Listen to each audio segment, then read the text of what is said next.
Hello friends, CKD stock market news channel में आपका स्वागत करता हूं। मेरे भाई, नेट असेट वैल्यू जिस म्यूचुअल फंड की आज मैं आपके सामने बात कर रहा हूं, तो सबसे पहले तो बात करते हैं। देखिए, अगर आप इंटरेस्टेड हो कि भाई साहब नेचुरल रिसोर्स और एनर्जी सेक्टर के अंदर आपका पैसा पड़े, स्पेशल थीम के अंदर आपका पैसा जाए, तो जब भी आप थीम के अंदर पैसा डाला करो तो वहां पर एसआईपी बिल्कुल मत कीजिएगा। वहां पर केवल आपको लमसम करना है। और लमसम सपोजेड अगर आप 5,000 रुपए से करने की चेष्टा कर रहे हो तो भाई साहब एक दो महीने में ही निपटा लेना, 1,000 करके, है ना। 1,000 करके हर 15 दिन में 1,000 करके लमसम कर दिया और बाकी सब उसके बाद भूल गए, कोई दिक्कत नहीं है।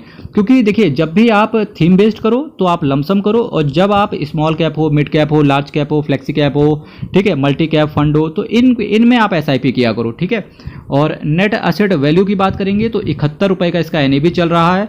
एक साल में रिटर्न देखो भाई साहब 27% का सीएजीआर, 3 साल में बात करेंगे 32% का सीएजीआर, 5 साल में बात करेंगे 15% का, मैक्सिमम 16% का। तो मैक्सिमम पे मत जाना, क्योंकि भारत के अंदर जो नेचुरल रिसोर्स हो या एनर्जी सेक्टर है, उनका पिछले 5 सालों कोविड के बाद से ही ज़्यादा इंपैक्ट आया है सेक्टर से रिलेटेड। तो इस वजह से 3 साल में देखिए 32% का सीएजीआर है, 1 साल में देखिए 27% का सीएजीआर है। तो डेफिनेटली रिटर्न बना के ये सेक्टर अच्छा दे रहा है, तो इस वजह से आपकी नज़र यहाँ पर होनी चाहिए। तो आप ये देखेंगे यहाँ से पिछले 10 सालों से ये म्यूचुअल फंड काम कर रहा है। एनर्जी सेक्टर से रिलेटेड मैं बात कर रहा हूँ। रोहित सिंघानिया साहब आपके पैसे को मैनेज करके चल रहे हैं। इनका नाम है फंड मैनेजर, और इनका नाम फंड मैनेजर नहीं है, इनका जो डेजिग्नेशन है वो है फंड मैनेजर। और ये रोहित सिंघानिया साहब, ये इनका नाम है, और इनका क्वालिफिकेशन, इनका एक्सपीरियंस आप बगल में देख सकते हो। इसके साथ साथ अगर मैं यहाँ पर आपके सामने बात करने की चेष्टा करूँ, भाई साहब 3 महीने में 10.5% का रिटर्न, 6 महीने में एब्सोल्यूट देखो 17.5% के आसपास, 1 साल में देखिए 27%, 1 साल में कुछ भी बना के नहीं दिया, 3 साल में पैसा इन्होंने डबल किया है, 5 साल में भी डबल हुआ है, और 10 साल में 1 लाख रुपए को इन्होंने बनाया है 5,35,000। तो किसी भी म्यूचुअल फंड में आपको मिनिमम 10-15 साल तो देने ही चाहिए, तभी आप ये मान के चलें कि आपको रिटर्न अच्छा मिलने वाला है। रिस्क म्यूचुअल फंड के अंदर आपका वेरी हाई रहता है, क्योंकि mutual fund is subject to market risk and read all schemes related और डॉक्यूमेंट्स वेरी केयरफुली। और रिस्क की बात बताऊं, शेयर मार्केट हर रोज वॉलेटाइल रहता है, इसकी वजह से सेबी की सख्त गाइडलाइंस है कि अगर आपका पैसा इक्विटी के अंदर आया है तो डेफिनेटली आपका रिस्क वेरी हाई कर दिया जाएगा। जिस म्यूचुअल फंड की मैं आपके सामने चर्चा कर रहा हूं उसका नाम है DSP, natural resources and new energy fund. Direct plan growth से रिलेटेड मैं आपके सामने बात करके चल रहा हूं। 717 करोड़ का इसका सेट साइज है, तो काफी कम लोग इन्वेस्टर्स, काफी कम इन्वेस्टर्स इसके अंदर इंटरेस्टेड है। पर जिनका भी इंटरेस्ट है तो भाई साहब रिटर्न तो उन्हें मिल ही रहा है। एक्सपेंस रेशियो इसका ज़्यादा है 1.25%, तो डेफिनेटली इस फंड को अवॉइड कर सकते हैं। पर 1 साल में भाई साहब 27% का रिटर्न है, 26% का रिटर्न बचा। दिक्कत क्या यार, इतना एक्सपेंस रेशियो तो जस्टिफाई है। प्लस आपने ये भी पाएंगे कि केवल मैं एनर्जी सेक्टर से रिलेटेड एक ही म्यूचुअल फंड्स की बात कर सकता हूं, क्योंकि इस कैटेगरी में केवल एक ही म्यूचुअल फंड काम करता है, जो कि है डीएसपी एसेट मैनेजमेंट कंपनी का DSP natural resource and new energy fund direct plan growth. Cash holding की बात करेंगे 10.5% के आसपास ये कैश होल्ड करके चल रहे हैं। इन्होंने जो बेंचमार्क लिया है वो लिया है MSCI world energy 10/40 net total return index को ये फॉलो करके चल रहे हैं। विड्रॉवल पे कोई भी चार्जेस आपसे नहीं लिए जाएंगे।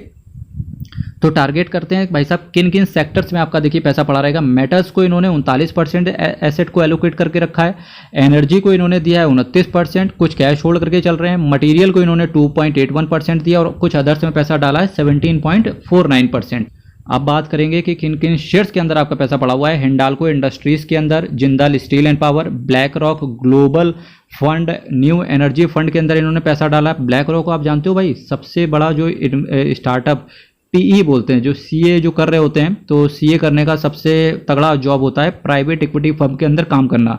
इंडिया के अंदर केवल 40-50 ही वैकेंसीज आती हैं मेरे भाई प्राइवेट इक्विटी फर्म्स की। तो प्राइवेट इक्विटी की बात करेंगे, सबसे तगड़ा जो ब्रांड लीडर है ना मेरे भाई स्टार्टअप में इन्वेस्ट करने का, ब्लैक रॉक है। बहुत बड़ी कंपनी है, बहुत बड़ी कंपनी है black rock global fund new energy, black rock global fund world energy, और कुछ अदर्स में आपका पैसा पड़ा हुआ है। अदर्स की बात कर लेते हैं। Tata Steel, Reliance Industries, NMDC Oil and Natural Gas, Bharat Petroleum, GAIL India, Hindustan Petroleum, Gujarat State Petronet. देखिए, या तो आपको एनर्जी से रिलेटेड शेयर दिखेंगे या आपको नेचुरल रिसोर्सेज जिसमें मेटल भी आता है, जैसे टाटा स्टील हो गया, ये सब शेयर्स दिखेंगे। Coal India, National Aluminium, Hindustan Zinc, NMDC Steel, Indraprastha Gas, Gujarat Gas, APL Apollo, Petronet, LNG Limited जैसे कुछ दिग्गज शेयर्स के अंदर आपका पैसा पड़ा रहेगा। अब बात करते हैं एसेट मैनेजमेंट कंपनी के बारे में। डीएसपी असेट मैनेजमेंट कंपनी के बारे में बात करेंगे तो 1,31,376 करोड़ का इसका असेट अंडर मैनेजमेंट है। टोटल 130 स्कीम के साथ ये आते हैं मेरे भाई, बहुत अच्छा नाम है।